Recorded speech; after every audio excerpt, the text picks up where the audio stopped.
Hey, welcome in. Mad Talk Sports, episode 50. Usual host Joe here. So, episode 50 is going to be a little different than originally planned. Called 50 First Dates, and I'll get into the reasoning behind that and what it actually means for what we'll talk about here tonight. But a little different than planned because, big episode, number 50, very monumental in Mad Talk and our continued success and our continued, just having fun here. So Drake is caught up at work. We will see if he can join us late. And then we were planning to have a guest. They came down ill, could not join today, not up to it tonight. And myself, I'm starting to feel it too. So I really want to get through this and do so with my voice intact. So probably going to be a little less than an hour here is what I would expect. Lean Mean show today. So we pretty much have three specific segments. So first, I'm going to talk. I guess I got a precursor before the segments. First, I'm going to talk about how weird last week was. Then we're going to do medalists as always. Then we have the main premise of today, which is the 51st dates, and then we will end with going through week 15 picks. So let's start with last week. So last week obviously was a nuts week. If you follow the picks, it was brutal. By far our worst performance of the season. Let me just pull up on my phone what that actually ended up being because it was pretty freaking bad. So last week, straight up 5-10. That is, the worst week of the season. Against the spread, even worse, 3-11-1. Tons of upsets last week and ones that we were just not accurate on because we always pick at least a few upsets. And I don't have the exact picks in front of me from last week, but I know the Jets beating the Texans, that was a big upset. The Lions over the Bears, and we'll get to those teams a little bit later here too. That was a big one. Packers obviously losing to Tommy DeVito in New York. So a lot of big games. The one that I'm proud that we did get right was picking Buffalo to beat Kansas City. That was about one of the few things. That and Dallas were the few things that we got like right on the money. But then there were some ones that were like just bad breaks, like Atlanta to beat Tampa Bay. Like they had the game and they gave it away. And even just the Packers to beat the Giants, they too took the lead in the game and gave it away. So some bad breaks, and that happens. It's a long season, and we've had some great weeks, and now you have a really bad week. You're going to regress to the mean. That's football, baby. But last week, some of the big action items or some of the big takeaways that came from it is obviously there's all that Chiefs drama with penalty, everything like that. Who cares? They honestly, the Bills more so deserve that game than the Chiefs. It would have been rather miraculous for them to hit that, hook and ladder play with Kelsey. It would have been pretty awesome, but it would not have been like the most well-deserved win of the year. So don't really want to spend time there. And I think more so we'll get to those games a little later as far as what it means moving forward because our eyes are looking ahead. But we do like to give recognition on this show, and the first thing with that is, of course, the medalists. So some new faces this week in the medalist category because you have some change, you have some you have different things than you're accustomed to as far as the performances last week. So first off, bronze medal. This was a crazy game. Before I say who it was, this game went to OT. The Rams came out with a lot of fight and really took the Ravens down to the wire. That was a fun game and exciting game. Shout out to the Rams offense for these last two games. They've been able to put up 30-plus points on the Browns and Ravens in consecutive weeks. Two of the best defenses in the league. So shout out the Rams as a whole, but specifically Cooper Kupp, who came up with 7 catches, $124, and a touchdown. So he was excellent. The pass game was great. Matt Stafford threw some dots like that one to Puka Nacua on the right sideline where he was diving with shout out Puka for not wearing gloves too. But Puka was diving and caught it. That catch was great, but the throw, I was super impressed. It was right on the money. It was fading away, taking a hit in, there were some rain conditions too. So Matt Stafford could have been a contender for this list, but Cooper Kupp looked like the Cooper Kupp that we've come to know and love over the past several years. So bronze medal for Cooper Kupp. I believe this is first time making the medalist stand. Silver, I'm gonna have to be real. I did not know who this guy was until last week, as he put up quite a show, and that's Ivan Pace Jr. for the Vikings, who had 13 total tackles. He did have a sack and an interception, and in a game where you win 3-0, you got to give somebody on that defense a medal. So, shout out to Ivan Pace. I gotta keep an eye out for him, see if he can continue to make a name for himself, because that was excellent performance, and he's like one of the few pieces of that game that I was like, okay, that's good defense and not just bad offense. So shout out to Ivan Pace for taking away the silver medal there. Gold medal. I flopped back and forth on this one, but I'm gonna have to give it to Zach Wilson. Shout out. I mean, when you go from benched and thrown away and forgotten 5 times over to putting up 300 yards and 3 touchdowns, absolutely incredible. To do that to a solid Texans team in the wind, in the rain, much needed win. Not that they're really all that alive, as we'll go through later when we go through the AFC teams, but shout out to Zach Wilson. He was absolutely under the fire, under the gun, and he came through. So medalists for this week being Cooper Kupp, Ivan Pace, and Zach Wilson. Honorable mention would just be the Bears in general for being able to topple the Lions like that. They should have had them twice. They really should have, and they should be right on the brink of the playoffs because of that. And we will talk about them later, but they'll be an honorable mention as a team for the whole. Now, I alluded to it a little earlier as far as the title slide. So 51st Dates is what this episode is called and what really a big focus of today is going to be. So I wanted to do something special for the 50th episode, and it's not going to be quite as I intended, given that it's myself and not a group here. But let's pull up the slide for it. So you see obviously a slide full of teams here. There's more teams we're going to touch on here too. I just didn't want to take up the whole graphic with a bunch of teams. But basically with this, if you don't know what 51st Dates is, I'm pulling up my notes too.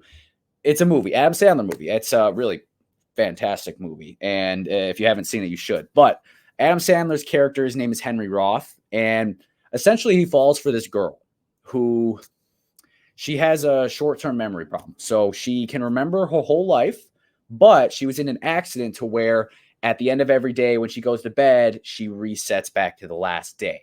So he falls for her, and then she doesn't know who he is the next day. And he's like, all of a sudden he figures it out, and he's got to start wooing her basically over and over.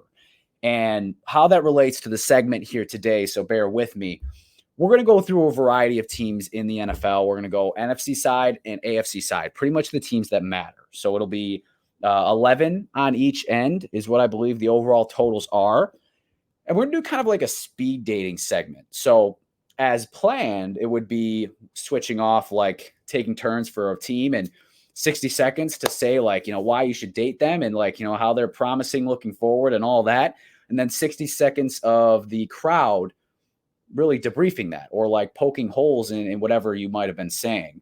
So that was the thought process, but we are far in. So we're going to wing it solo, which means my voice will get tested here. And I'm going to do it the same way. I'm going to go 60 seconds of, hey, why you should date this team.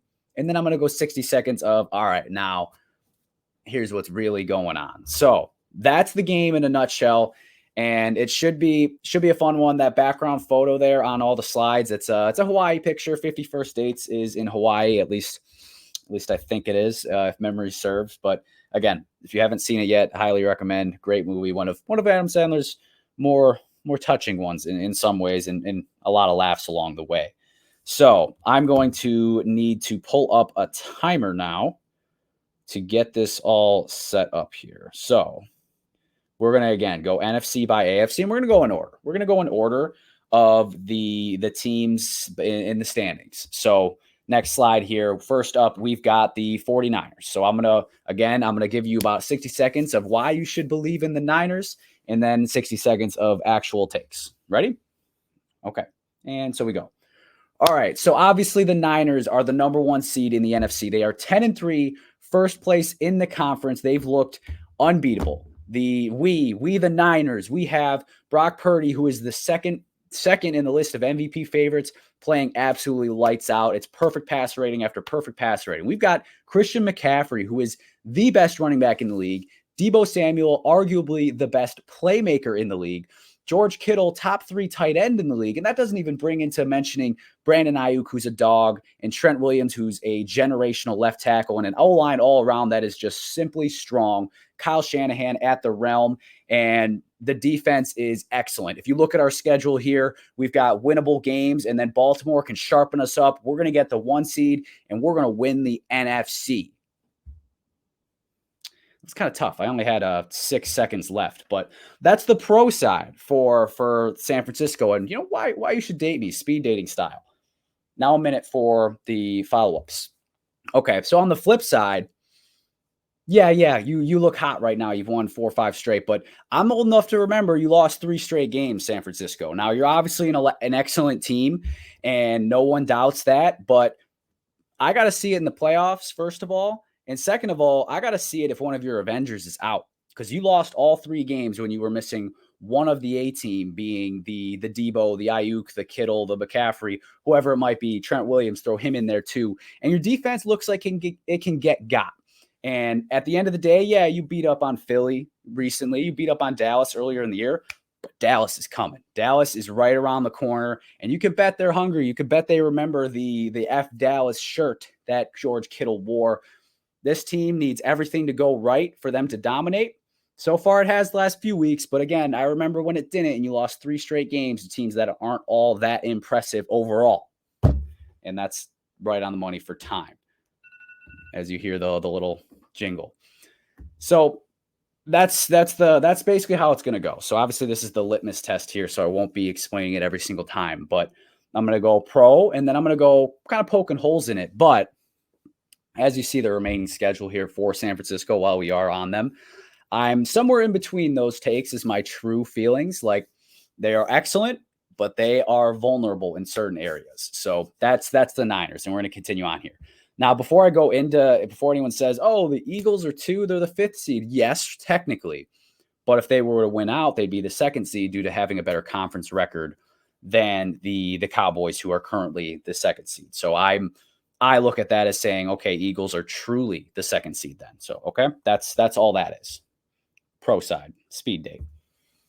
All right, so yeah, we've lost 2 games in a row, that us being the Philadelphia Eagles. And yeah, our defense looks a little suspect, but come on. We just went through a whole playoff stretch of W's, beating the Dolphins and the Bills and the Chiefs and the Cowboys the first time. Like, those are 4 Super Bowl contending teams that we beat. Some at our place, some at theirs. Jalen Hurts is a great leader. He is electric. He's an MVP candidate, if not the front runner. He's not the front runner, but he's a candidate, as is A.J. Brown. Him and Devontae Smith make perhaps the best receiver duo in the game. Dallas Goedert came back, and our offense looks better because of it. Our O-line is the best in the league. No one can stop our tush push. It's 1st and 9 every time we lace up and get the ball. Defense, yeah, it ain't been great the past few weeks, but we do got Kevin Byard. And don't forget, Shaq Leonard's joining too. Those pieces are getting acclimated, and then this team can be really dangerous because we got playmakers all around. And at the end of the day, most teams are going to have to come to the link and beat us. That's time.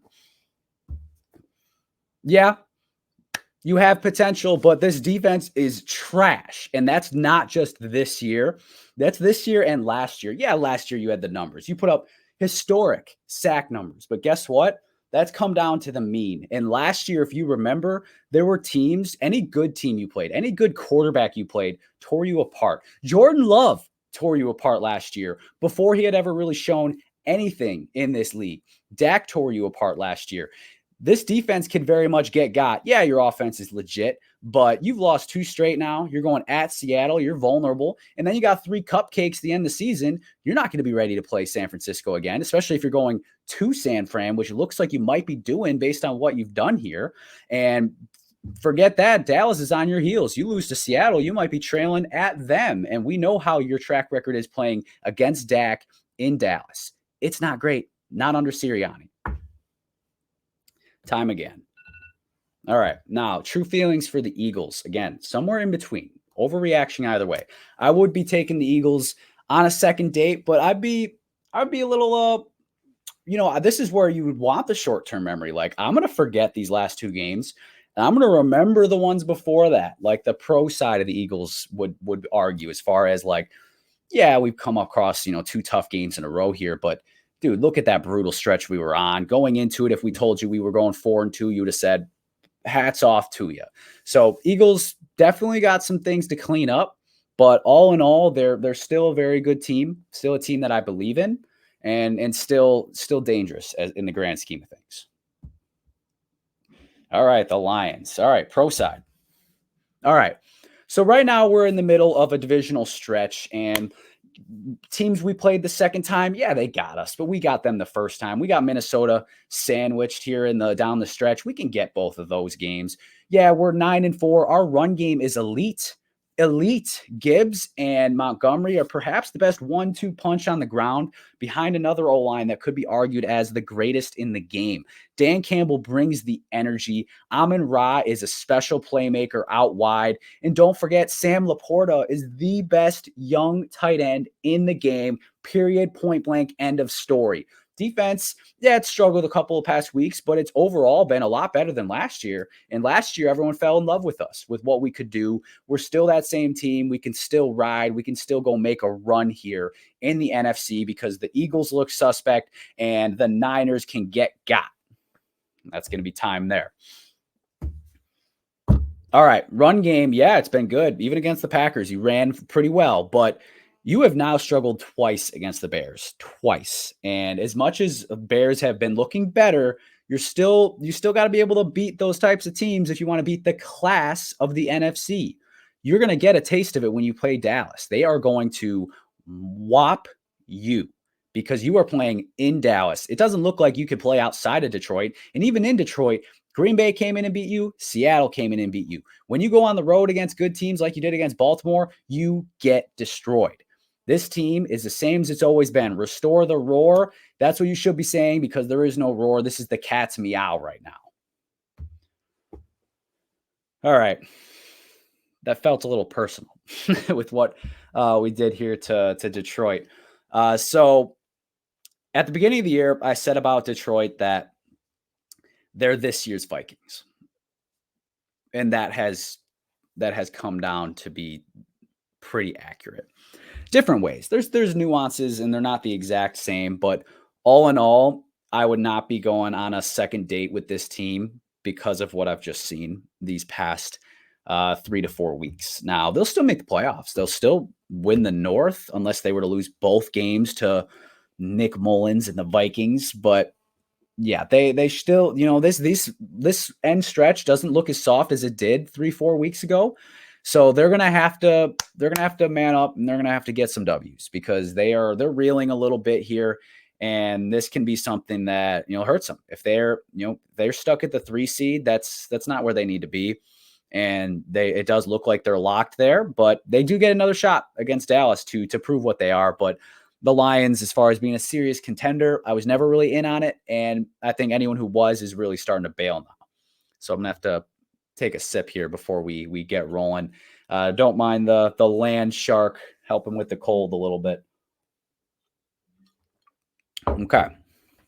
All right. Now the 4 seed, we've got the Buccaneers. Let's go. So, all right. Fresh off a W against Atlanta, who had the best record in the conference before, but now we have taken the tiebreaker in the someone's got to win at NFC South. But hey, guess what? Last year, we were this same type of team, a game beneath 500. That was with Tom Brady. Baker's playing some of the best ball of his career. Mike Evans is still very elite, perhaps the most impressive longevity career of a receiver since Jerry Rice. He's still got it. Run game looks better than it has in years with Rachaad White. He's electric. Defense is starting to figure it out, and watch out, Tampa Bay's getting rolling. We got the Packers in Lambeau. That's a team we can beat in the Battle of the Bays. Jags look very vulnerable. We know the Saints are pretenders, and we know the Panthers are garbage. We're about to go 8-9 wins, and we're about to roll into the playoffs, host a playoff game, welcome in the Cowboys or the Eagles, and we're about to give them a run for their money. That's 1 minute. You are 6-7. You are beneath 500. You have the same. You are 1 game better than the New York Giants. You are not good. And yeah, Baker's playing some of the best ball, but is that really something to brag about? Like, he's not the best quarterback in the game. Don't forget, about 3 months ago, Kyle Trask was giving him a run for his money in the someone's got to win it quarterback race, let alone someone's got to win it division. Yeah, you can beat the Saints. Yeah, you can beat the Panthers and the Falcons, but you should have separated from them because they're not good. And because you're in this position, you can get got. Defense looks very vulnerable. And I think next year you might be sitting around waiting for Bill Belichick to come be your coach so that you can recreate that Tom Brady magic. All right. I think I'd be going on another date with this team. The Buccaneers look pretty decent. Like they had a tough stretch earlier on in the season. Like they came out hot, brutal stretch. Now they're coming back around. So this is kind of a tough 2-game stretch for them because, at Green Bay, obviously Lambeau's not an easy place to play. And then hosting Jacksonville, they're both in Florida. Like, what's the big difference? Jags fans probably would have been outnumbered even if it was in Duval anyway.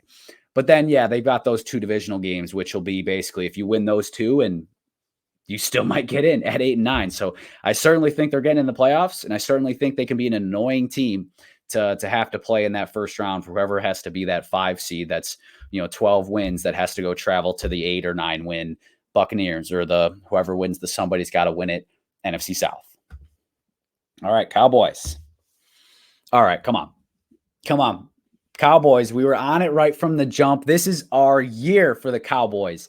Mike McCarthy is locked in. He has unlocked Dak Prescott's potential. He is the favorite, the betting favorite for MVP of the NFL. That is facts, though. He is the MVP. CeeDee Lamb's playing the best ball of his career. Brandon Cooks has come alive, and Turpin is still a special returner. Pollard's starting to get it going. Now we got Dottle. We've got a second back in the mix. Zach Martin is the best guard in football. The O-line looks good, and the defense is elite. Al Harris, defensive backs coach, has got them playing ball between Bland and Curse and Gilmore and everybody else. And then let's not forget, Dan Quinn disguises man coverage blitzes better than anybody in the league. This schedule is going to sharpen the Cowboys up for a playoff run, a deep playoff run, the deepest since the 90s. Okay, it's the same old Cowboys. You're 10-3. You're still going to be the 5 seed. You still got to go at Tampa Bay in the wild card. And guess what? Maybe it's like last year and you win that. You know where you're going after that? You're either going to Philly or you're going to San Francisco. 2 places that you simply cannot win. And we all know Mike McCarthy's game management, time management is garbage.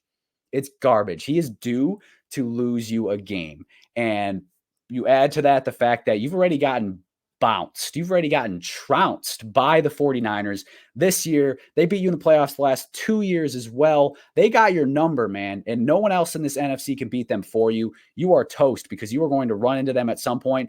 I don't even know if you get that far. I don't know if you are able to reel off enough W's here to put yourself in position for a nice, easy path. You might ultimately end up being, again, stuck at this 5 seed and going and losing in Philly in the second round.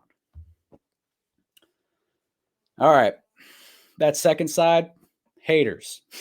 Cowboys, we're going on another date. You guys look fantastic lately.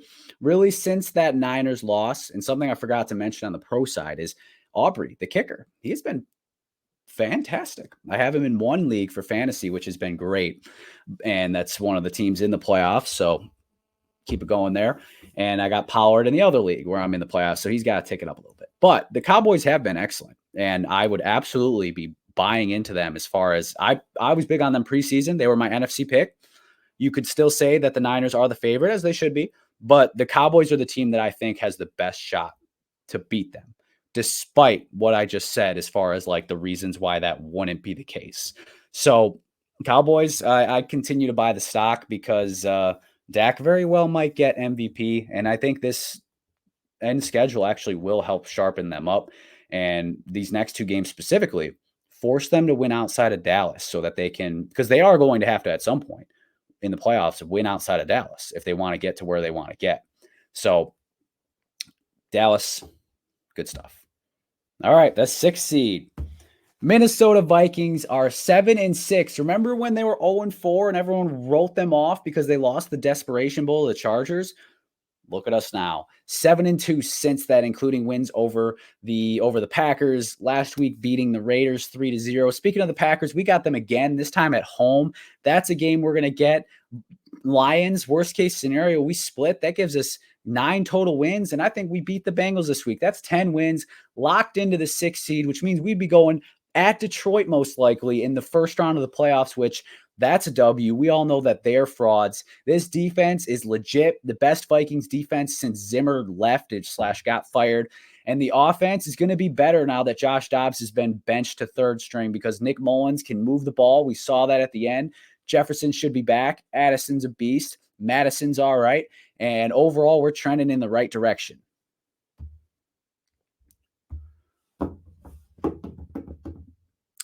You scored 3 points against the Raiders. You beat the Raiders 3-0.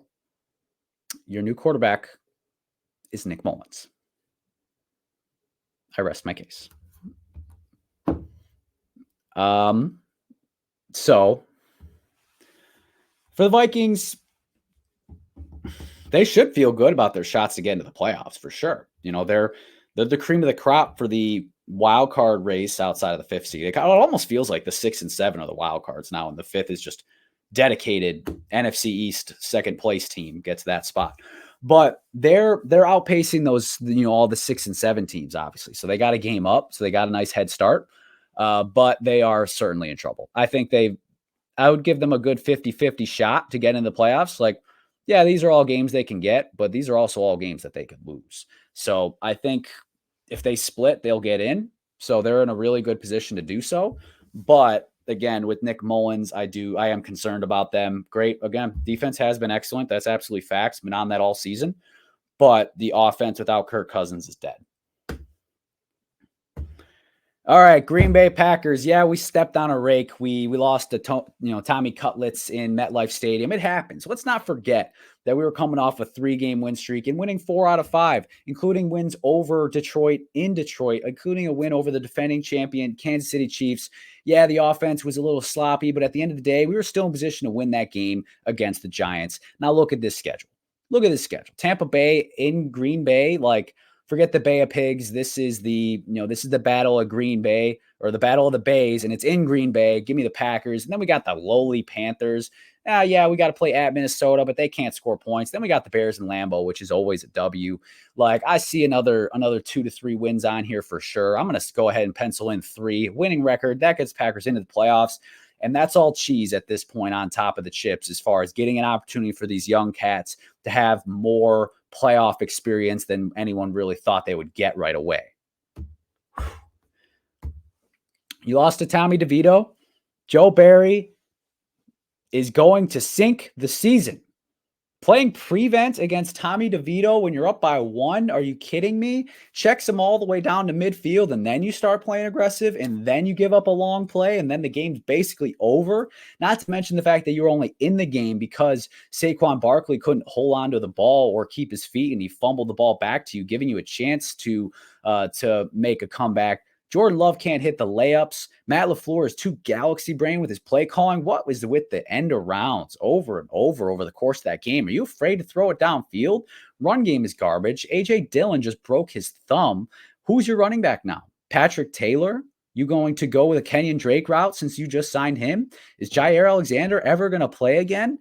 What is going on with you guys? You guys seemed really promising, but now it looks like it's going to crash and burn just like last season. That hurt. That hurt to have to say all of that. It's almost like just, airing out your grievances and your fears or whatever. So I'm going to go that there's some truth on both sides. I was not, speaking out of turn. Joe Barry blew that game to some degree as far as the Packers came all the way back and took the lead and then played prevent against Tommy DeVito. Trash. So yeah, that not great. But I do still think this team is very much in position to get into the playoffs. Obviously, they're holding the playoff spot currently. And bonus points is that they have the tiebreaker over a couple of teams that they're fighting with, that being specifically the Saints, specifically the Rams, and by default, the Seahawks, because the Rams have it over the Seahawks and just the way the conference records work and everything like that. Packers are in a good spot still, especially if they take care of business against Tampa Bay. Getting back to 7-7 so that you can go into Carolina and get to 8-7 is huge for this Packers team. Going on a second date with them and continuing down the path there. So the path to the playoffs for the Packers. All right, let's talk about these Rams. Just beat the Browns. Just put the Ravens all the way against their heels, gave them everything they could handle, taking overtime. And honestly, we had a shot to beat them if we handled the time better at the end of regulation. Matt Stafford is playing some of the best ball of his career. Puka Nacua and Cooper Kupp are the best wide receiver duo since OBJ was healthy for a few weeks and teaming up with Cooper Kupp. Kyron Williams is the best running back in LA since Todd Gurley. Aaron Donald is still that guy. This defense can make plays, and this offense is going to continue to get better. You look at this schedule, I see 3 W's in a row there to get to 9-7, and then who knows if San Francisco's playing for anything at that point, week 18 game, to maybe get us to 10-7. Rams are making the playoffs. You better believe it, and you let a team in the playoffs that has Super Bowl experience, Super Bowl caliber, look out. NFC's wide open, can't handle it. All right, yeah, playing good ball, but you're still 6-7, and I don't know how much I respect that defense. Yeah, you beat the Browns and the Ravens, and your offense looked great in those battles, but your defense got torched by Joe Flacco for most of that game. Joe Flacco, I repeat. And after that, you lose to the Ravens in overtime. You simply couldn't stop them by the end of the game. Defense is really going to lose you some games. Sean McVay, he's a great coach for the offensive side of the ball, but we know that when you're not littered with a really strong offensive line, that he ain't that guy, and that when teams figure you out, you're in trouble. Can you beat Washington this week? Sure. Can you beat New Orleans? Sure. Giants? Maybe. San Francisco? No. And if it comes down to it and you get into the playoffs, you're getting ran by somebody, whether it's the Eagles, whether it's the Niners, the Lions, the Cowboys, whoever you play, you have no shot. I'm with the former more so than the latter. I would go on a second date with the Rams despite them looking up in the standings at 2 teams in the playoffs. It is critical that they have the tiebreaker over Seattle, and these are certainly winnable games this stretch here as far as the next 3 especially. And that's something overall that I think, again, can give them a shot to get in the playoffs. I don't know how dangerous they are. I don't believe in the fully to where they're like, dangerous, can make the Super Bowl type deal, but they can make some noise. They can be a pain in the ass to wrap things, or to, for any other one to try to wrap them up and kick them out. Pull up the timer back here. All right, we're mostly through the NFC now, as that's the 8th seed. So just a few more here. 9th seed, Seattle Seahawks. All right. So sitting at 6-7, we are almost outside of the tunnel. We're almost to the light at the end of the tunnel as far as our brutal stretch. Philly is very vulnerable. I think we can get them. Geno is going to get healthy, but hey, Drew Lock looked good against San Francisco. You got to admit that. And DK Metcalf is playing some of the best ball of his career. Jackson Smith-Njigba, he's still a weapon, and he's picking up speed a little bit. And Kenneth Walker, he should be healthy now. Same with Zach Charbonnet. Our run game will be fine. And the defense is getting better. Defense is showing some flashes, and Pete Carroll is still the most energetic 60, 70-year-old that you will ever meet in your entire life. He's got these guys fired up, and they believe that they can beat the Eagles. They believe that they can beat the Titans. And we know the Steelers are very vulnerable, and then the Cardinals are the Cardinals. These are some winnable games. Last year, people counted us out. They wrote us off. We didn't write back, though. Geno didn't. We didn't. We won't. All righty. Now, the flip side. Let's poke some holes. You are 6-7. You are about to be 6-8. And then down that final 3 stretch, can you get a couple of those? Maybe, but this team looks vulnerable. Geno has been shaky at best over the past several weeks. And the defense is very mid. It's mid, especially if Witherspoon is actually going to miss any time with the injury he sustained. Your pass rush really could use some work. And I just don't think you got the horses that it takes to get into the playoffs and do a lick once you get in. You guys are going to be right back in the quarterback market at the end of this season because you are seeing that Geno has limitations. Because, yeah, Drew Lock looked fine last week, but that's kind of an indictment on Geno because now the fact that Geno looks fine makes you think, man, shouldn't we have somebody in here looking great? You guys are still going to be looking for a quarterback. A little bit of truth on both sides there for the Seahawks.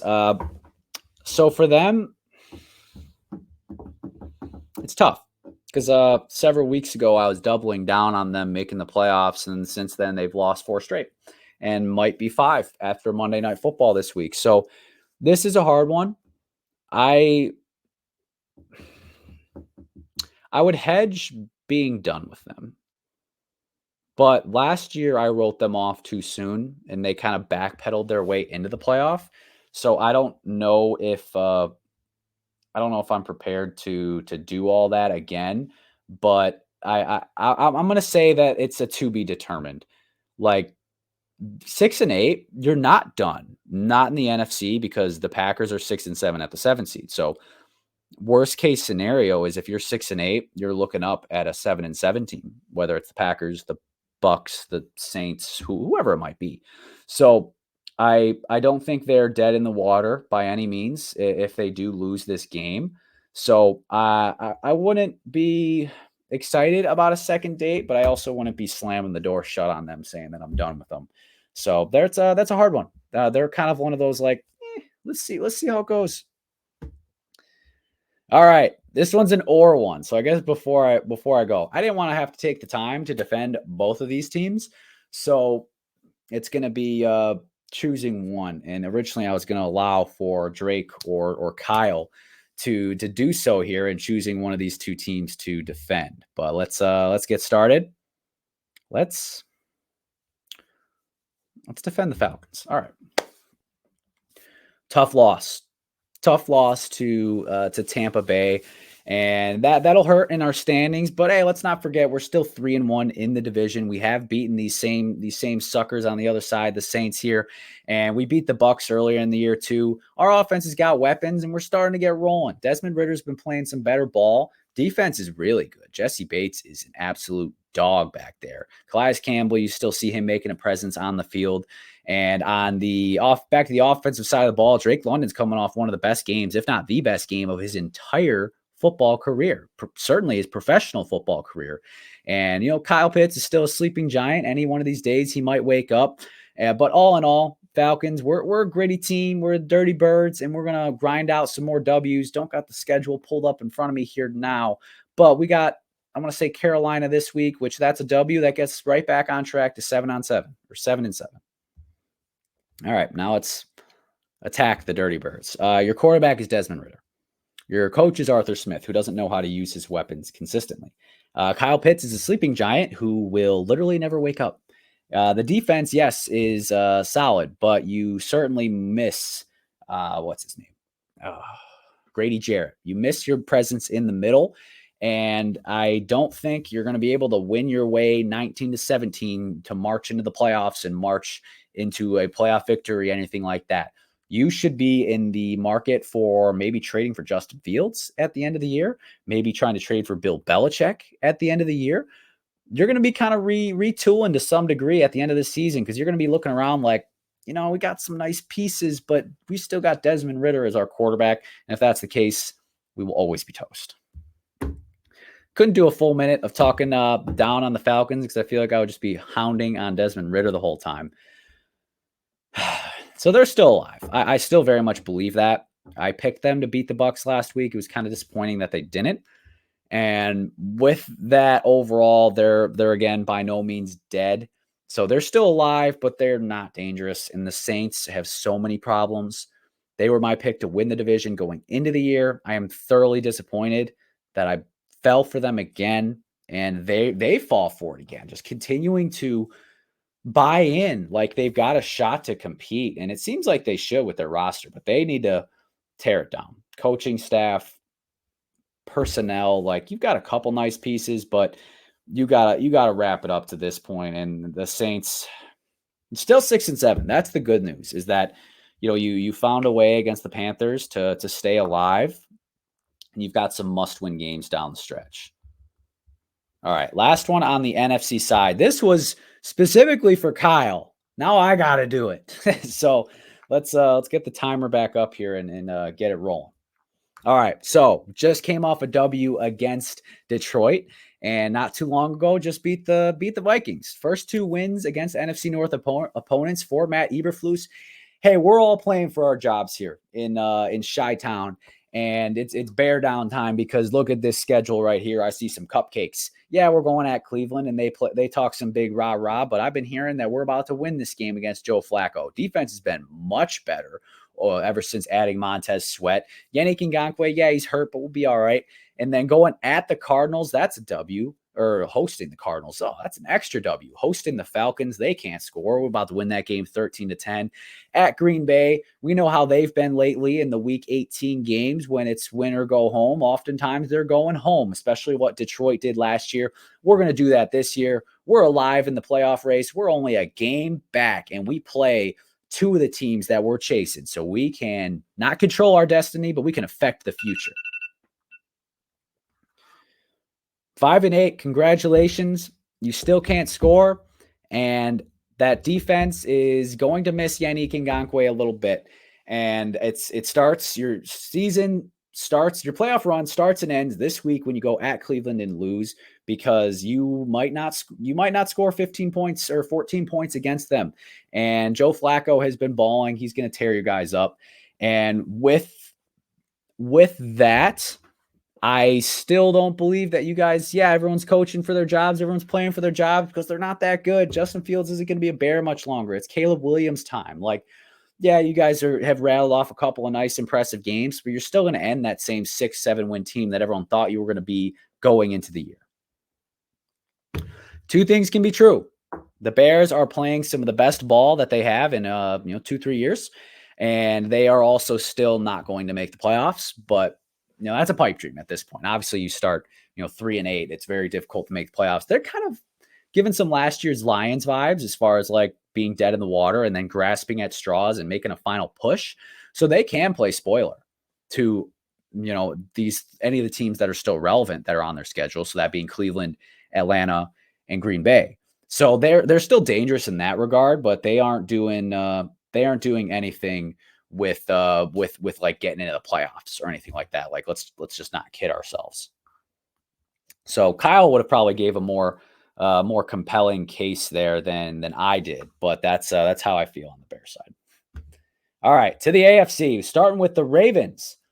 All right, my Super Bowl winning pick, and it looks fantastic. 1 seed, playoffs running through Baltimore. Lamar's playing MVP football. The run game, doesn't matter who it is back there, they get it done. And the receivers are coming to life. OBJ has been looking better. Zay Flowers has been looking solid all year. Bateman's been looking better. And all of a sudden, Isaiah Likely looks like we got another tight end. Mark Andrews might come back a little later on. And don't let this Rams game fool you. Defense is elite.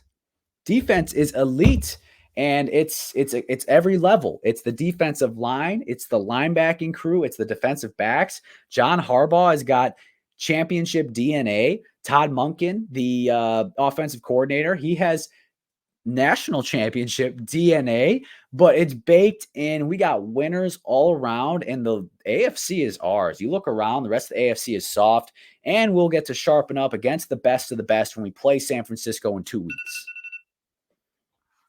All right. Same old Ravens. Yeah, you're the 1 seed. Yeah, you look great. You're still blowing games. I still can't trust you in the playoffs. Without Mark Andrews, your offense is question mark. And all of a sudden, that defense that I came to believe in has been looking shaky the past few weeks. And I still remember you lost to the Colts. I still remember that. I still remember you lost to the Steelers. Games that you had and gave away. And look at the schedule. You talk about being the 1 seed. Jacksonville, they're down, but they're getting desperate. They're feeling the pressure of the NFC or the AFC South. Be careful there. At San Francisco, we know that's a tough one. Super Bowl rematch, low key. Of course, one of the Harbaughs is no longer there, but that's a tough game. We can pretty much mark that as a loss. Versus Miami, they don't always play good against good teams, but hey, they're going to be getting desperate by the end, playing for that same 1 seed you are. And then Pittsburgh's got your number. Lamar's probably going to throw 150 yards against the Steelers, 1 touchdown, 1 pick. So you could throw that 1 seed away. Whew. All right. The Ravens. By the way, this game is thoroughly exhausting. The speed dating, the 51st dates here. Not 50, but I got 22. So given that I got both sides of the equation there, I'm still all in on the Ravens. There are concerns. They have given away some games that they need to be able to finish and win, but they're a great team. And again, I do think that they can get sharpened up with these, high quality opponents down the stretch, but it would be preferred if they can do so while retaining the number 1 seed. I think that'll be pretty valuable for them. Sign me up for another date with the Ravens. Dolphins. All right. Tough loss to the Titans. We'll give you that, but that's in the past. We're on to the next. Don't forget, this offense is still the best offense in football. Tyreek Hill will be back, and once he's back, no one's really been able to slow us down. And Tua has played some of the best ball of his career over the course of this season, and no one's really been able to stop the run game. Even last week, Raheem Mostert put up 100 yards and a touchdown. Like, he's unstoppable. Achane, when he's healthy, we got a 1-2 punch like no other when it comes to speed and just game-breaking plays. And let's not forget Jalen Waddle's still here. And let's not forget that this defense has been much improved since Jalen Ramsey has come out. Absolutely impeccable team coming together. Alex Van Ginkel is an absolute mad dog on the field at that outside linebacker position coming out of Wisconsin. You got Phillips, you got Wilkins. You got some dogs all around on this defense. You can never count us out. We're going for that 1 seed. And schedule-wise, this will sharpen us up. You lost to Will Levis and the Titans. The offense looked awful as soon as Tyreek went out. Tua is the fraud system QB that we've been saying he is for years now. Raheem Mostert, yeah, he's been great, but he is due for an injury. Achane is maybe taking on the injuries for him as he can't stay healthy at all. Yes, the defense is much improved, but all of a sudden, if you've lost your fangs, you've lost your teeth, you are now toothless on offense. Not toothless, but when Tyreek is out, you are toothless on offense against any team that has any sense of physicality. It's over. And you blew your chance at the 1 seed by losing this game to Tennessee. Looking at this schedule, the Jets will give you trouble. You'll lose to the Cowboys. You'll lose to the Ravens. You'll lose to the Bills. You might find yourself sitting at 10-7 and hoping that you squeak into the wild card race. The Buffalo Bills are coming. They're on your tail fins. Somewhere in the middle. So I've never taken them seriously as true contenders. I've been very vocal about that. However, they are still dangerous, especially if they can hang on to a 2 seed or even move up to 1, given the tough schedule that the Ravens do have. So the Dolphins, certainly some reasons to be concerned, but still a lot of room for optimism. So another hard team where let's kind of see. So my thoughts have always been consistent. Like, they'll make the playoffs, might win a game. That's it. All right, let me get starting to catch up to me, but we got 9 teams left, and then we got our picks, and that'll wrap up episode 50. But 51st dates, getting through a lot of content really fast. All right, 3 seed. Kansas City. All right, if Kadarius Toney's not offsides by a foot, we win that game. We're sitting at 9-4, back in the 2 seed, only a game back. And look at this schedule, man. Patriots, W. Raiders, W. Bengals, W. Chargers, W. Yeah, everyone's panicking. We're still going to go 12-5. Still going to probably be the 2 seed. We still got the best QB in the game. We still got the best offensive coach in the game. We still got the best tight end in the game. Our O-line is pretty solid still overall. And yeah, the receivers have been rough, but one bright spot people are forgetting about is Rashee Rice is picking it up.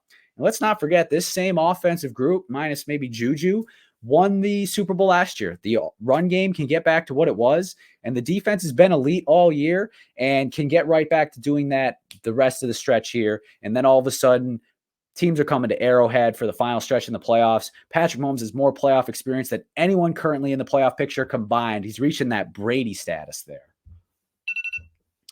That's the pro. That's why you should date them. Here's why you shouldn't. So you shouldn't date the Chiefs because the offense let's just start with the team overall. Anytime the Chiefs give up 21 points or more this year, they lose. They lose, which tells you the offense stinks. The offense hasn't been good since they beat the Bears in week 4, back when the Bears were pathetic. The receivers can't get any separation. They obviously can't catch. Kadarius Toney can't even stay on sides. And the defense is starting to get got at times. Like Spagnuolo, like, better start reworking things, because as soon as you lost a couple of guys out there, all of a sudden, all your fancy disguises, you can't do them anymore. And if that's the case, this team is dead in the water. You can win a playoff game? Absolutely. Can you win 2? Perhaps. Can you win 3 and 4 and go on another Super Bowl when that's the goal and you're the Kansas City Chiefs, the defending champs? You cannot. I'm still with the Chiefs. I'm still in them. I'm still in on them. They're not my pick, but for the reasons of having a great quarterback and having a great coach and having a great defense, you will always be in the mix. So I will not write them off at all. Anyone writing them off is kidding themselves. Kidding themselves. Yeah, are they going to be the 1 seed? Probably not, but they got an outside shot at it. Are they going to be the 2 seed? Very much a possibility, because they do have the tiebreaker over pretty much everyone in the AFC that they'll be really competing with. So they need to get back on track. But again, these are 4 winnable games. I fully expect them to be 12-5 and be the 2 or 3 seed. And if that's the case, they will win a playoff game too. And, you obviously can't count them out in a win or go home game. The Chiefs are fine. Going on to another date. All right, 4 seed. Jacksonville Jaguars. All right, right now we are getting healthy. And it's time to jump on the bandwagon now, because, after this Baltimore game, which looks admittedly tough, we've got 2 NFC South battles, which, let's be real, those are W's. And then we round out with Tennessee, which is a team that historically, or not historically, but lately we've been able to handle. So either way, we're about to sit there at 11-6, and we're going to stroll into the playoffs. And then we'll be hosting a 5 seed who's going to be one of those AFC North teams that can't really score. And even though Trevor Lawrence has had a pick problem when he came back from the injury, we still gave the Browns all they could handle. And that's who we might be playing, but this time they be coming to us. Our offensive weapons are elite. The defense has been a little bit sliding, but it's don't forget, Josh Allen is still a dog. Trayvon Walker is still a critical piece. Tyson Campbell is still electric, and Foyesade Oluokun is still a really good linebacker inside. We got all the pieces, and we got a championship coach. All right, Trevor Lawrence has been mid. And I called him to be the MVP before the year, and he's been anything but that. He's been the weak link. Yeah, Travis Etienne looked great for a stretch. He seems to be coming back down to earth. Yeah, your receivers are pretty good overall, but is that really going to carry you and save you and get you to win some games in the playoffs? I don't think so. Your ceiling is what you did last year, and because of that, that's a disappointment. This defense is vulnerable. This defense is not that good, and Trevor Lawrence is simply too messy. He's too messy. You can't get it done.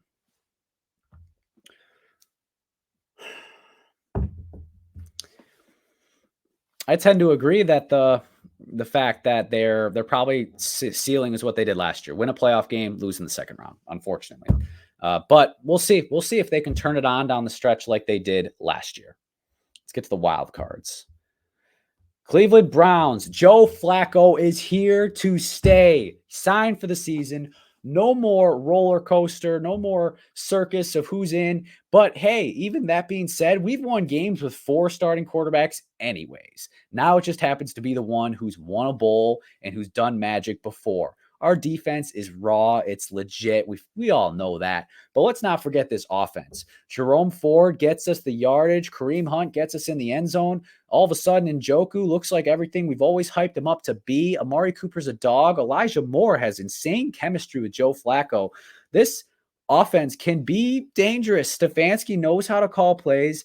Look at this schedule down the stretch. I see, again, 4 W's here. 4 teams that want nothing of the dog pound defense. Defense has been looking a little spotty lately. It's you're looking like I see some holes in there of how to attack you. Joe Flacco, he's been balling, but when does he go back to Joe Flacco? And Jerome Ford, you've been talking about how he's been getting the yards for you. I think he's a little banged up right now. And how much can you really depend on Kareem Hunt when it's all said and done? And at the end of the day, Amari Cooper is a hamstring away from your offense and receiving core being in some real trouble. And all that being said, Kevin Stefanski, yeah, he does well in the regular season. He doesn't know how to win playoff games. Like, do you think you're going anywhere far? Like, you're probably going to drop 2 of these last 4 games to make yourself on the bubble of the playoffs, because that's what you do as the Browns. Sign me up for more Browns. I like the Joe Flacco move. I do expect him to come back down to earth a little bit, but all in all, I think they can win 2 or 3 of these last games, go into the playoffs as the 5 or 6 seed, and be quite the headache. And for a team that lost Nick Chubb and lost Deshaun Watson and had all the turmoil at QB that they did, like, that would be a massive, massive victory. It's not like we're talking about the Chiefs here. Like, we're talking about the Browns. Like, this is for the Browns. Like, this is like that, you lower your standards a little bit, and all of a sudden, this is a very attractive team here. The Pittsburgh Steelers. This was supposed to be Drake, so again, I have to fill in. All right. Okay. Let's forget. Let's forget a little bit for a moment that we just lost to the Cardinals and the Patriots. We were just 7-4 not that long ago. Let's not forget. And we weren't playing that great then either, but we find a way. And look at these games. These are teams that we can find a way to beat. We can find a way to beat the Colts. We can find a way to beat the Bengals. We already did. We can find a way to beat the Seahawks. They find ways to lose. So do the Ravens. We have at least 3 wins here standing in front of us, which gets us right back in the dance. And when we get in the dance, look out. Look out, because we got a championship coach. We've got an all-time defender at outside backer in TJ Watt. We've got some weapons at receiver to where you never know, they can break the game open, especially George Pickens when he comes across the middle untouched and takes it to the house. We got a run game that can be kind of annoying sometimes. And we got some DBs that are quite pesky as well with Patrick Peterson, Minka Fitzpatrick, Joey Porter Jr. Don't sleep on the Steelers. Mitch Trubisky and Kenny Pickett are garbage. They are just bad. Your offense, you thought it was Matt Canada's fault. Really, it's just your entire team's fault. You're not good. Not good. O-line, you've invested some resources in. Still not good. Run game, you've got 2 guys in there that both seem pretty good on their own, but somehow your run game stinks. You've got 2 receivers that are really good talents. Somehow your receiving core stinks. You've got Allen Robinson buried in the depth chart. It's like he doesn't even play. Yeah, Freiermuth's been able to put up some stats here lately, but are you scoring any points? Doesn't look like it. Yeah, you were 7-4 2 weeks ago, but I'm really concerned about what I've seen over these past 2 weeks. I actually do remember that. And because of that, I can't trust you to win a single one of these final 4 games here. I'm scared that you'll just miss the playoffs again and just go 9-8 like you always do. Again, somewhere in between. I think that these are certainly teams and games that they can find a way and peel off a couple of W's here down the stretch. So they'll probably be able to still sneak into the playoffs, but it's going to come down to the absolute wire. All right, getting down to the final stretch here. We're going to go quick. Colts. All right, so yeah, Cincinnati. They were a little tougher than we were expecting, but we've got 3 teams in a row here that simply can't score points, and we know Gardner Minshew at the very least can score some points. And Jonathan Taylor should be coming back healthy down the stretch, so we feel good about the chances of getting in the playoffs. And if we do, it's, hey, anybody's ball game. No one expected us to be here. Sure, I didn't think we'd be here, but here we are, 7-6 in the 7 seed, playing against some teams that we're racing against too. We beat Pittsburgh. We jumped to 6. We can beat Houston at the end of the year and knock our rivals out. All this without Anthony Richardson. This is all icing on the cake, just building a culture for next year. You blew it when you lost to the Bengals. You blew it because you were 7-5 looking pretty. Yeah, you're still in the playoffs right now, but all of a sudden you're one slip up away from going from 7th to 11th. And if you go down to 11th, it's over. It's over. And yeah, Minshew's looked okay, but is okay really matter? Is that really good enough? No. And Jonathan Taylor, yeah, he might come back, but he's probably just going to come back with where he was the first time he came back, as far as needing to get his legs underneath him. So all in all, not scared of you guys. Just really not all that interested either. All right, I went pretty quick on both ends of the spectrum for the Colts. So I've talked about them before, as specifically in the Average Joe's episode, to where it is commendable where they are now, and it's impressive. I wouldn't be buying their stock for a team that can be dangerous, but they still got a really good chance of sneaking into the playoffs. And for them, again, that's a huge win. So it's just like with the Browns. Like, you got to temper your expectations a little bit. Like, obviously, this isn't a Super Bowl caliber team. No one's saying that. But when you were expecting nothing and you get something, that means a little bit. All right, now for the teams on the outside looking in. All right.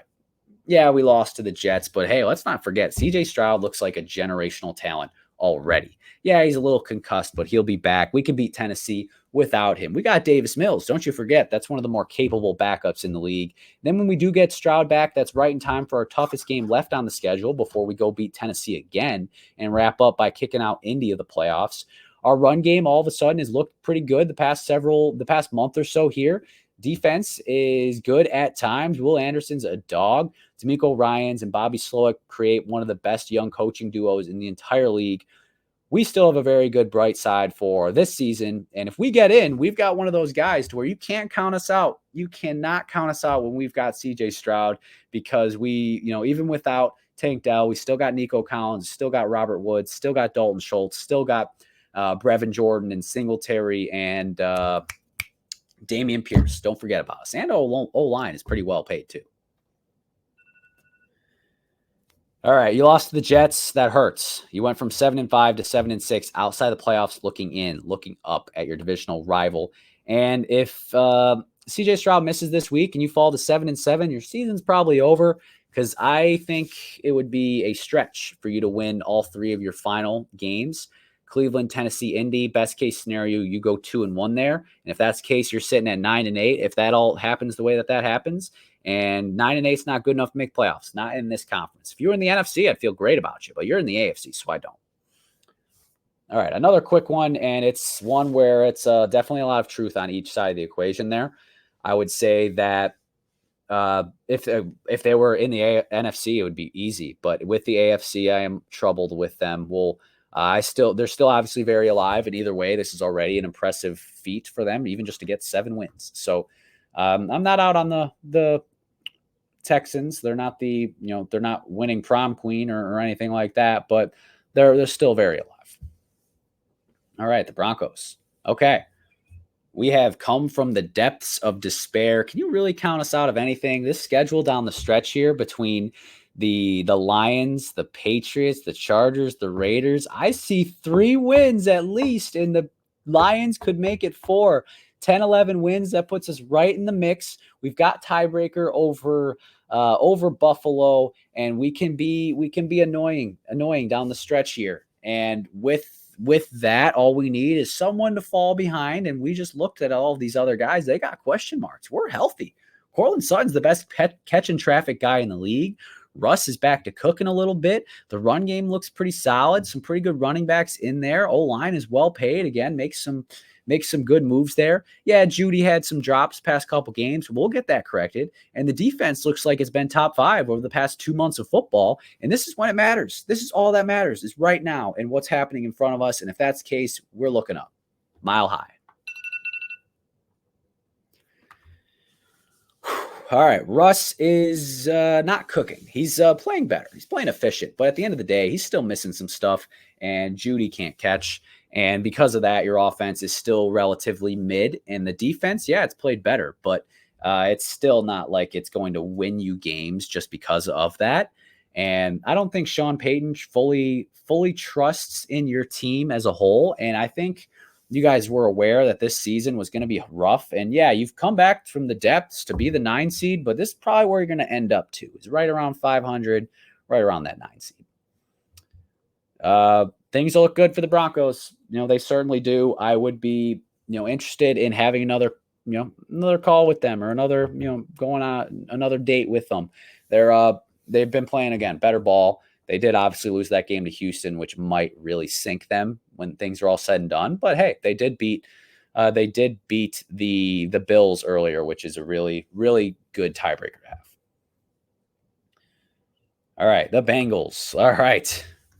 Don't count us out. Jake Browning is on a win streak now, and I don't expect it to stop. Minnesota can't score. Pittsburgh can't score. Kansas City can't score. Cleveland, who knows? They might be done scoring now. So let's see those 4 games. That's a winnable stretch there, and that's just to talk about our opponents not being all that great. Jake Browning is a dog. He's a dog. There's something to say about having a QB backup in the same system for a few years. They can step in and have success. We've got weapons for him with Jamar Chase, T. Higgins, and Joe Mixon being the big ones. And don't forget about Tyler Boyd. He's been stepping up lately too. Offensive line is something we've invested a lot in. And hey, Lou Amarillo or Amarillo, whatever his last name is, he's a beast on defense. He knows how to dial it up against these teams, especially Kansas City. Don't sleep. We might beat Kansas City again in Burrowhead. Browninghead. All right. Fun story for the Bengals to this point, but come on, let's be real. Jake Browning's turning back into a pumpkin. Defense has been a little suspect at times over the past couple of months here, and I just don't believe that you're going to be able to overcome the fact that you are the 10th seed. You are not just chasing one team; you are chasing several teams, and because of that, I simply cannot buy into you. You are going to lose to two of those teams that you're chasing still. That was a quick rebuttal on the Bengals because those are really the only things you can knock them for is that, yeah, Jake Browning's going to come back down to earth and you're in a rough spot schedule-wise and you play two of those teams that, because you have backup QB, you're going to be in trouble. But they both have backup QBs too. So the Bengals are actually sneaky annoying in this race. Wrote them off. And last week talked about them a little bit as wedding crashers, not in depth because I didn't really expect Jake Browning to do what he's done. So absolute hats off to them. Just the fact that they're still in this race and with a win this week, wow, they could really be in the thick of it. But that is a tall task just to make the playoffs with with your backup QBs. All right, the final date. The Buffalo Bills. Buffalo is back. Just beat the Chiefs. We gave the Eagles all they could handle. Don't look now, but the Bills, I was supposed to say 11 seed. All right. But the Bills are back above 500, baby. And yeah, we got Dallas, but they're coming to us. And then we're going to play Easton Stick. That's a W. Then we're going to host Bailey Zappi. That's a W. We might be sitting at 10-6 in a couple of weeks here by the time we're getting into the year 2024. And we know the Dolphins can't be tough teams. We spanked them earlier this year. Defense has stepped up a lot, or at least last week they did. And Josh Allen, hey, he's making his way back into the MVP conversation. Don't sleep on the Bills. We're coming. All right. Bills, you always have like a good month of football and then you fall apart. And that's what's about to happen right now. You've had a good little stretch here. You're about to lose to the Cowboys. You'll probably take care of business the next 2 weeks to bring yourself back up to 9-7. And then you might be a win and get some help type of thing and you get in. But guess what? You just need too much help. You're 11th in the standings. Don't mind the graphic. You're 11th, not 10th. And you did lose to some of these teams. You lost to Cincinnati. You lost to Denver. And yeah, you're just too much of a hill to climb. Too much of a hill to climb unless you're expecting the Dolphins to just not win a single game the rest of the way, which we all know is not going to happen.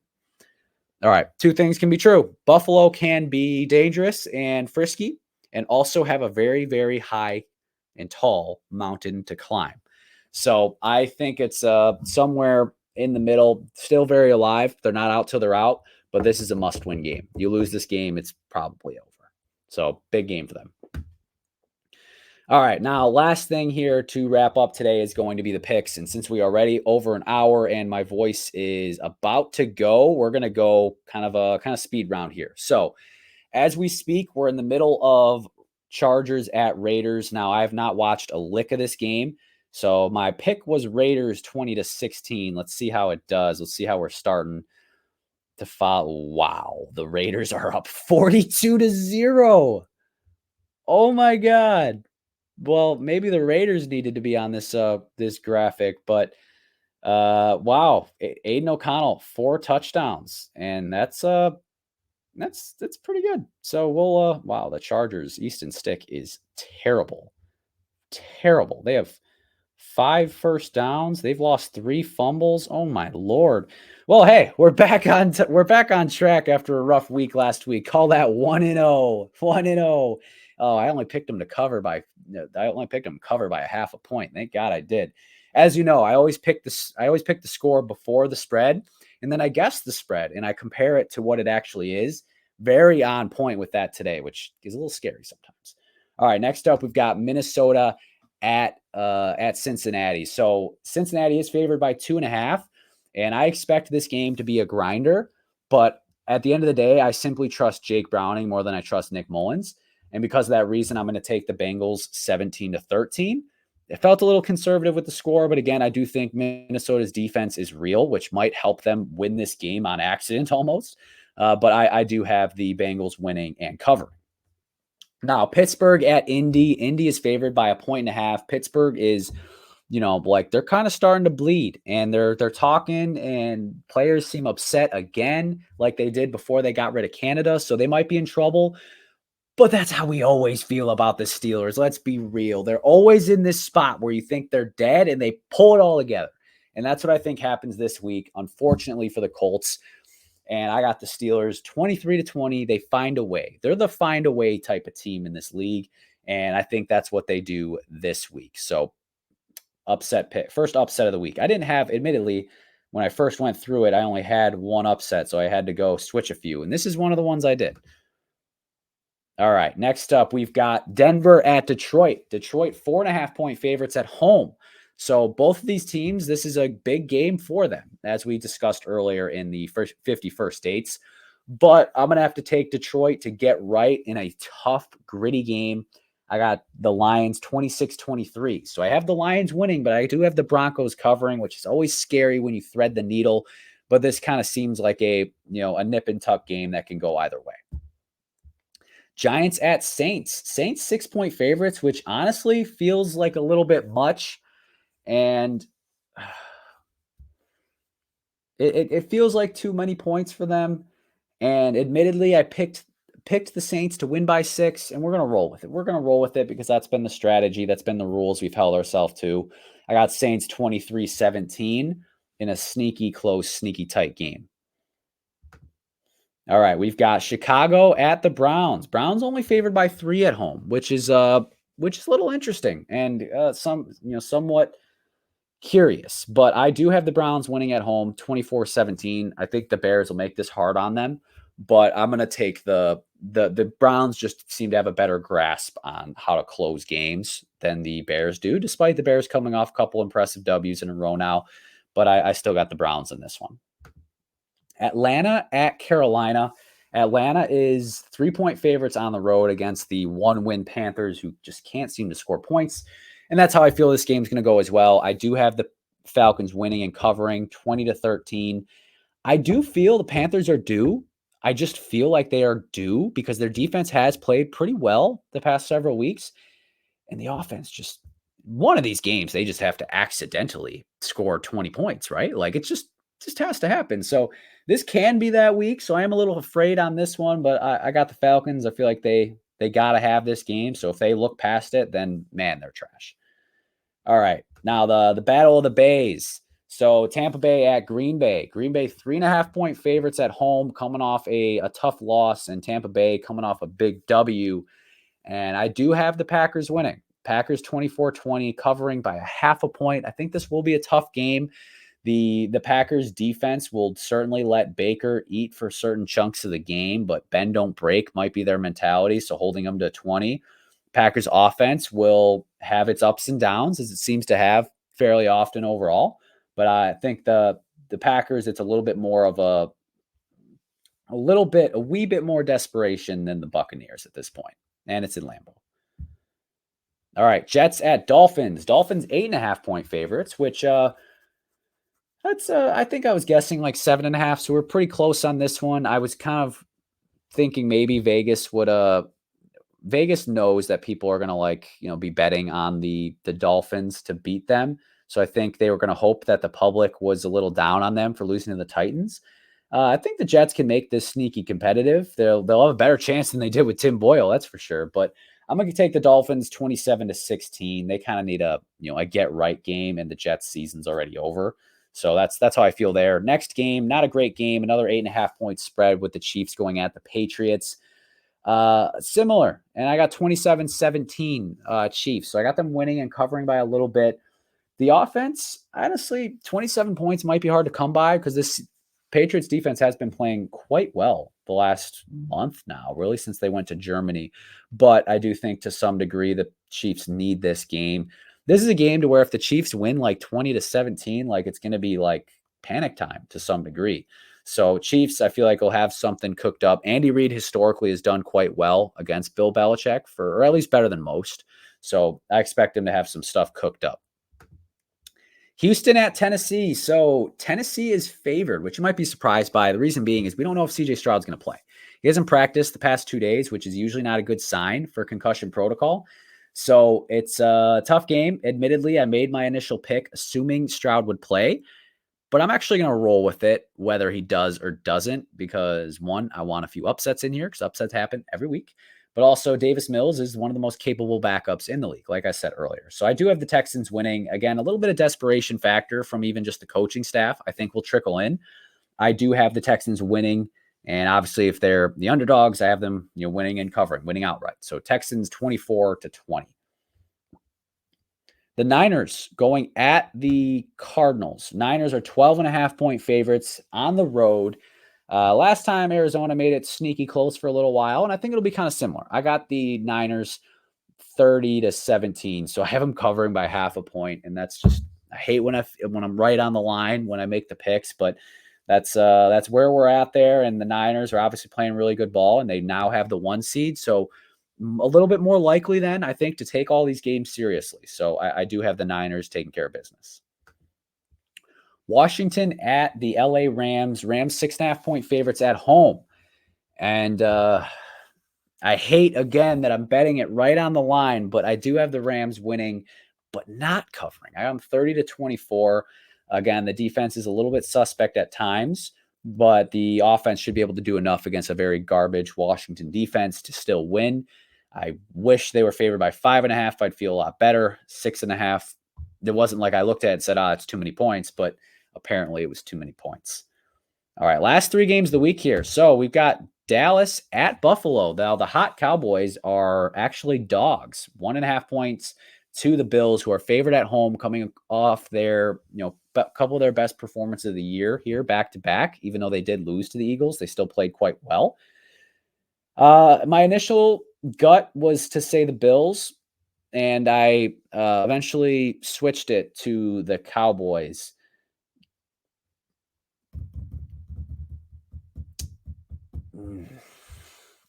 This is truly the hardest game of the week for me.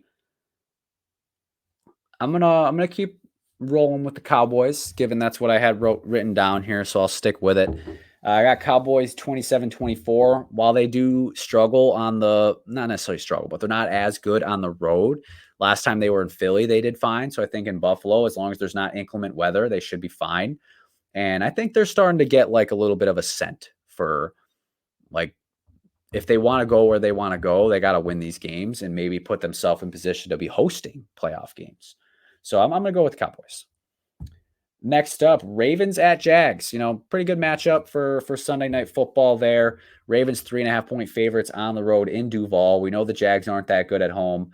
This game could be sneaky good. I think the Jags might come out and surprise us for a little while, but at the end of the day, the Ravens are the better team and should be able to win rather comfortably. I got the Ravens 31-20, so I have them winning and covering quite easily. But again, a game I would not be surprised if it were close, and close games when you're playing with an egg-shaped ball, you're a bounce away from it going the other way. Now, to end the week, the Monday night game, it got flexed into Monday night, the very first flexed game. It was the Chiefs-Patriots, I believe. But now we've got the Eagles, who are 3.5-point favorites at the Seahawks. Eagles coming off back-to-back losses, and now all of a sudden being a chaser in the NFC, something they haven't been in almost 2 full seasons now.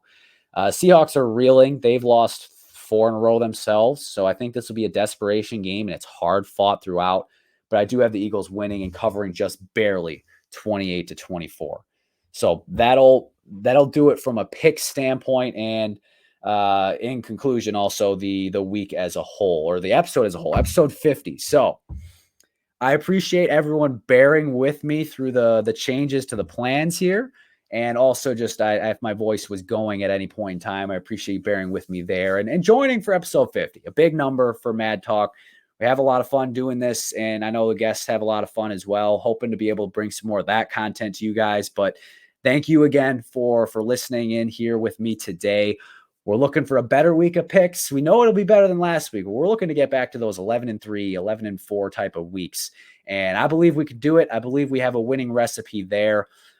Thank you again. Make sure to check us out on YouTube, Spotify, and Instagram. All of those are at Mad Talk Sports. We post episodes weekly, and then usually at least one reel or short of some sort in there as well.